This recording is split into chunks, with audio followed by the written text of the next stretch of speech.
Okay, welcome back to the channel, boys. It is, welcome back to the channel, ladies and gentlemen.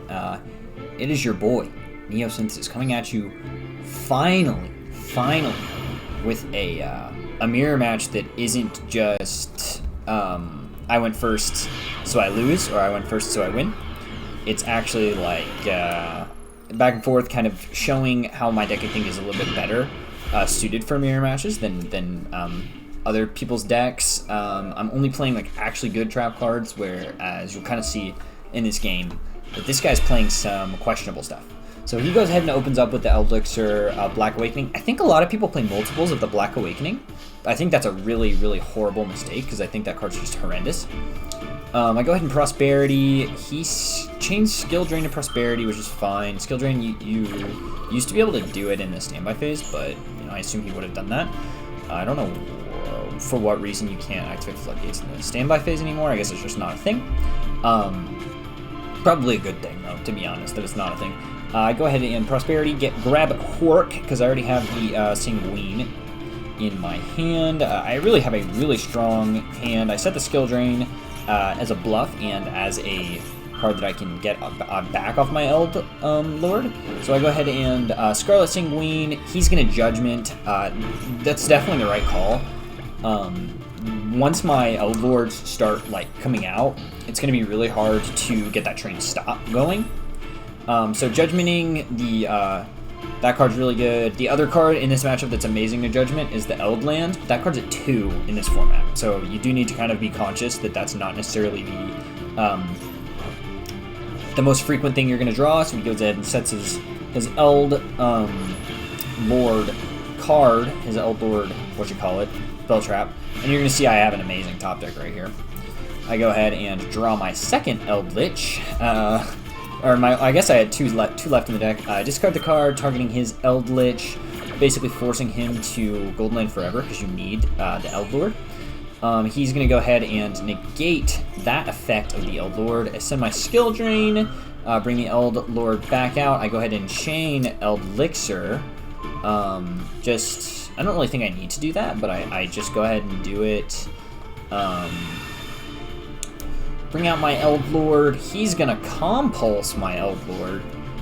And this is what I mean by bad. It's a bad card in this matchup. It's horrendous against this deck specifically, because we don't go in the extra deck very often. Actually, this is the game. This is like the one game where I went into my extra deck and it mattered. It probably didn't actually matter because you see I kind of end up dominating this game. I go ahead and strike his Eldlich on his turn. This strike is just amazing for that. I never drew Anti-Spell Fragrance, luckily, this game. I would have just wished that it was a strike. Anti-Spell is actually pretty terrible in this matchup, and it's really common. In this matchup, it's really common, which is one of the downsides of Anti-Spell. But you know, its Skill Drain is also bad, and I drew 2 of those. So it's just knowing what you need to do with your card. He activates Ice Dragon's Prison, which is awesome against me. That is really, really amazing. So I've got to Golden Land forever that. It's a bit unfortunate that I have to do that because, as you'll kind of see, it basically prevents me from getting game, I believe, because I think I could have gone for game, but I didn't. I just did a little bit of I made a bit of a different play. So here he makes a pretty major misplay, and I don't know if he doesn't want to.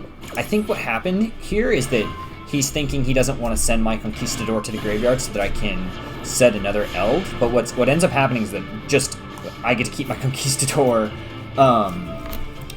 and he just loses his Conquistador. And then I end up just using my Conquistador as fodder for my Eldlich, and then I overlay into Sky Palace Gagnaraga and destroy his set Eldlixir of White Destiny, inflicting 1,000 points of damage and reducing his life points to 0. So one of the rare times where you go into the extra deck and it matters. Obviously, the train extra deck card that you just attach one card and deal 2,000. Would have done the exact same thing functionally here. But that was way cooler because I destroyed a card too. So, and then it was cool because even if that card was like Solemn Strike or something, then I still have Eldlords in the graveyard and I still have the Hakero in my hand. So, worst case scenario, I'm definitely not going to die because I only have spell traps left in my deck. That's the beauty of not running things like Thunder King Ryo, Inspector Border, like your Floodgate normal summons. Is that no matter what happens here, there's no card in my deck that I can draw that I can't use Eldlich to, or I can't get Eldlich to summon. Like, I can't draw Ryo, Inspector Border, Fossil Dyna, maybe if you're playing Fossil Dyna, I don't really know. Because every card in my deck is a spell or trap, and I can always have something to send. Sky Palace for gain, baby. Let's go. The cheapest train super rare extra deck monster coming through clutch. Drew double skill drain in the Eldlich matchup. He went first. He had all the advantages in the world, but in the end, his deck played compulsory evacuation device, and my deck was playing Solemn Strike. Or I don't know. He's probably playing Solemn Strike too. I don't know his deck. I obviously didn't go through and confirm it. I'm not going to. Yeah, that's it. I don't need to know this guy's deck. My list is better. So if you want to play Eld, play my list, please, guys. It's like really, really strong in the mirror, and it's insanely strong versus any kind of combo, which is, I think those are really the only two decks you should be worried about. There's combo decks, really strong combo decks in the meta, and there's really strong stun decks in the meta. No stun deck is going to beat this one. So any stun matchup that's really hard is the mirror. And then my deck is really tailored amazingly for the mirror. You can lose to some stun decks, especially if they're like ones that want to just flip macro cosmos on your turn, which can lead to depression, especially if they get to go first. But against a deck like this, against my deck pretty much, but obviously we had a lot of card differences, and he was probably playing 3 Eldlord or multiple of the Black Awakening, which I've seen people run up to 3 of that card. He had the White Destinies in his deck. He had the white, but and he did have some good tech cards for the mirror, like that Ice Dragon's Prison. That would have been game for me. I would have been really struggling, but luckily I had the Eldlord or the Eld Land Forever set and was able to judgment that basically for no life points. I just had to tribute my Eldlich, which just recurs again and again and again and again. I'm telling you, this is the modern day Grapha. It's way better than Grapha too. It's like, imagine if Grapha was tutorable by your entire deck, and Grapha itself basically caused the cards that tutored Grapha to tutor more trap and spell cards, and yeah, it's really, really good. The Eldlord is my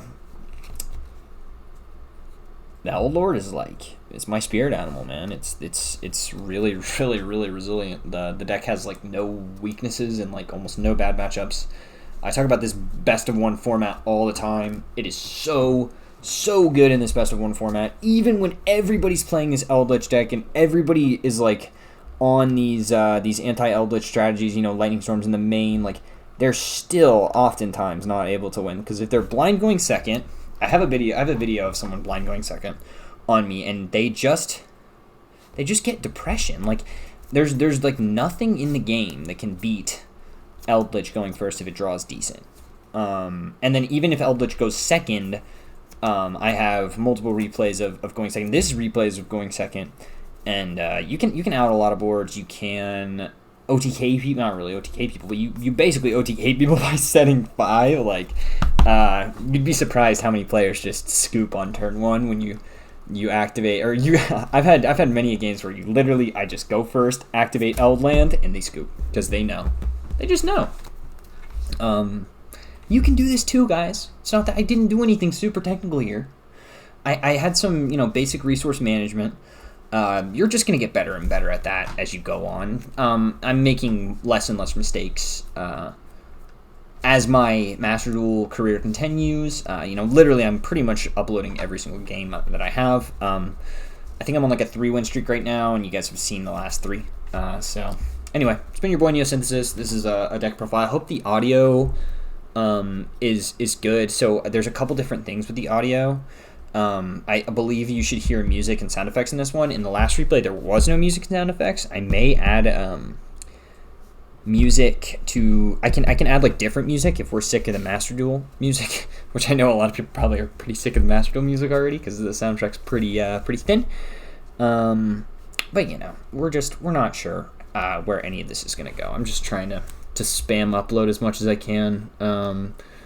I know that you guys were hoping to kind of learn the ins and outs of this deck. This is a mirror match. This is something you're going to see a lot the higher you get. So I don't know if you can study this. You probably can't, because it probably just comes down to what cards you draw and what situations. But things that I said from this video that I think are really, really important to note in the mirror match are striking Eldlords it's insanely broken. Judgment is just really, really, really nasty in this matchup. Judgmenting Eld land is like the best thing to Judgment because it doesn't hit the field, so you don't get its destruction effect when it's judgmented, which just is pain.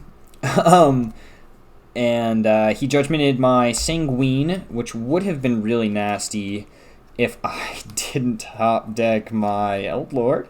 But luckily for me, I was able to top deck the Eldlord. I don't think it would have been too bad of a situation if I didn't top deck the Eldlord, because I was going to be able to, worst case scenario, link away my my Conch, and then in the end phase I would be able to set a Sanguine from the deck. I would have been kind of behind the ball. It just would have been a completely different game. But at the same time, I would have drawn a different card, so you never know what that card would have been. And how that card, maybe that card just instantly wins me the game. I can't think of off the top of my head what card was there because I'm not looking at the game state. But yeah, good old Eld mirror match. Better player literally always wins. Does not matter if you go first. Does not matter if you go second, because your deck has there's no blowouts in this matchup. There's no way that there are. I mean, that you saw that Ice Dragon Prison that almost was a blowout. Call by the Grave, that's a blowout in this matchup for sure. I don't even know if you can run Call by the Grave. I need to read that card a little bit more carefully, but better player always wins in the Eld mirror match. That's really all I have to say. GG KZK. Respect to the high elo players. I have nothing but respect. I'm sure he would stomp 99% of the players on the ladder. Not 99. I don't know what the distribution is, but I'm sure he would stomp at least 70% of the players on the ladder. He's definitely. You don't get to the platinum ranking in this game by accident. So. If you guys have any more questions about kind of how I structure the deck, how I structure playing the mirror match, I'm always happy to answer them. Just ask away. So anyway, this is my final goodbye. I do this a lot, I feel like, but like, comment, subscribe, and yeah, I'll see you guys next time.